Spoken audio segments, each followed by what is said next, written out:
journalist, an author, an actor, moreover, a prestigious golden visa holder in UAE.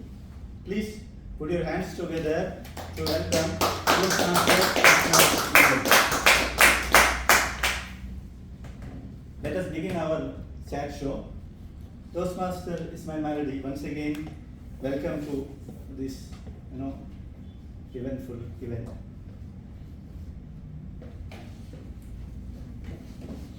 Tell me about your Paioli days and your Koirandi days and the alma mater, what you experienced.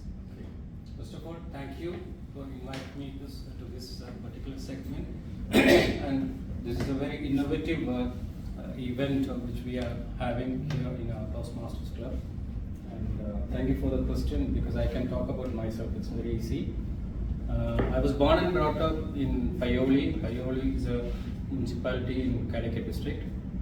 Actually, I was not that lucky to be in Paioli for a long time, because I left at a very early age. You can say after degree, I left Paioli to do my masters, and I was in the hostel at that time.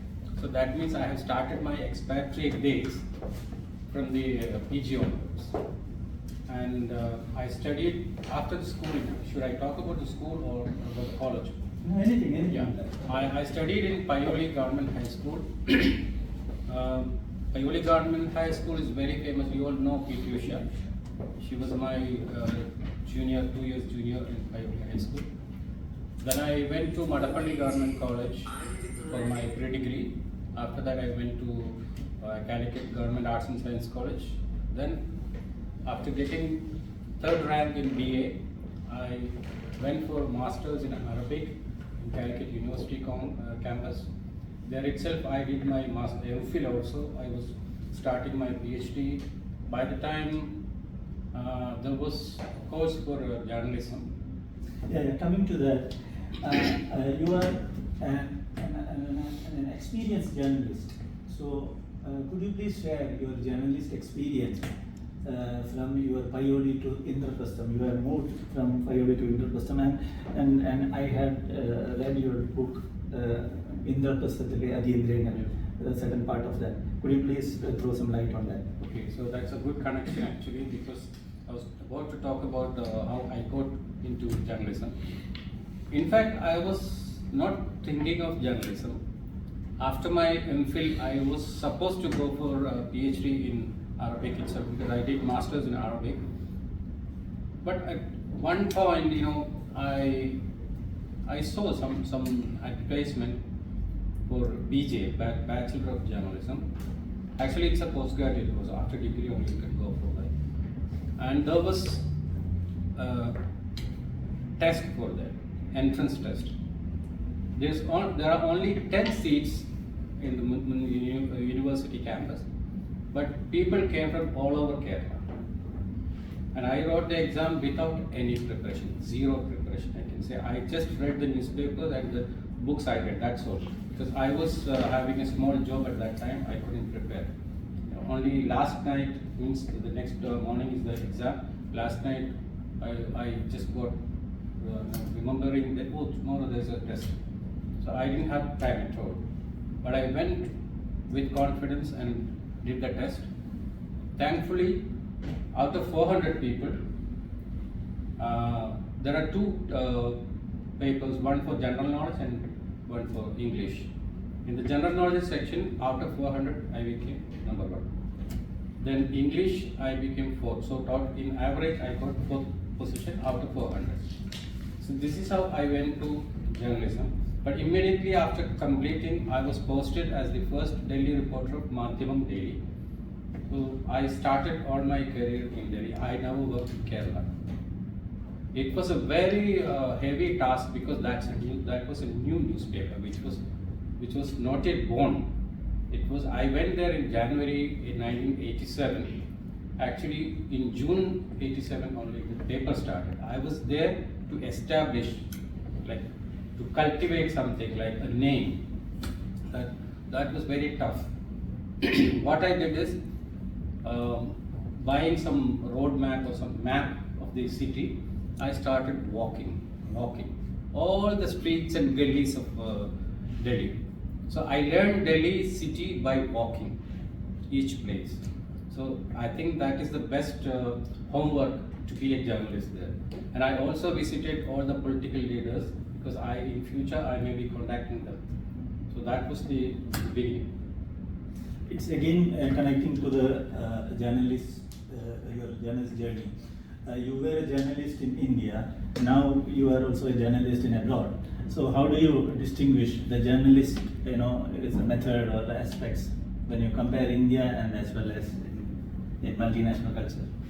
To some extent, I would say journalism in India was more exciting, more thrilling. I can even use a word, but it's not apt. Still, you can think of like that. In UAE or whatever countries here, like GCC countries, it's kind of an armchair journalism. You can understand the meaning. You're not that much into action. Many things are brought to you. But whereas in UAE, in Delhi, where I worked, many things happened in front of my eyes. Bomb explosion in front of my eyes. 8 people died. I saw the head of one person on the road. That much gruesome kind of sights. And also I was with Rajiv Gandhi just 2 days before his trip to Sri Perumbudur. I went with him to Rewari in Haryana. So these are first-hand experience. Even I visited Babri Masjid before it was destroyed. So like at the correct point, thrilling points. There's so many experiences, like not just this kind of bomb explosions. I have seen people, hanging, like so many experiences in front of my eyes. And in the beginning, I explained you are a versatile personality. Tell me something about an actor in Ismail Meladi. Actually, this actor title is not fitting to me because I acted only in one short film. But I was a director much before that. I had directed many people, and actually it was not feature film, not that kind of films, but it was TV programs where I needed anchors to presenters. So I was training them. That was kind of training or not just acting. So you are an author also. You had showcased so many books in different languages. So how do you evaluate Ismail Meladi as an author, and what are your future projects? So far I have 10 books to my credit, and out of 10, 3 are translations by myself, and my book was translated to another language. So my books came in 3 languages, but my writings was all poems were published in 6 languages total: Malayalam, English, Hindi, Arabic, Persian, and Tamil. Tell me how much the Toastmasters influenced in your life, in all your career life.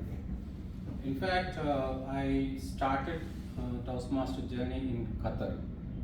I was in a very big corporate company called Raskias, Qatar.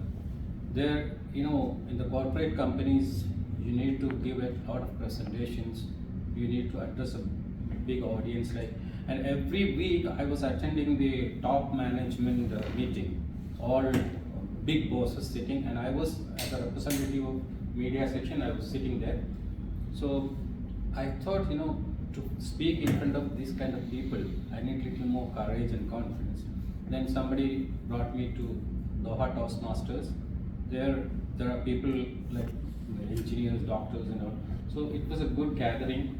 There I started speaking in English much in a different way, not like whatever I learned before.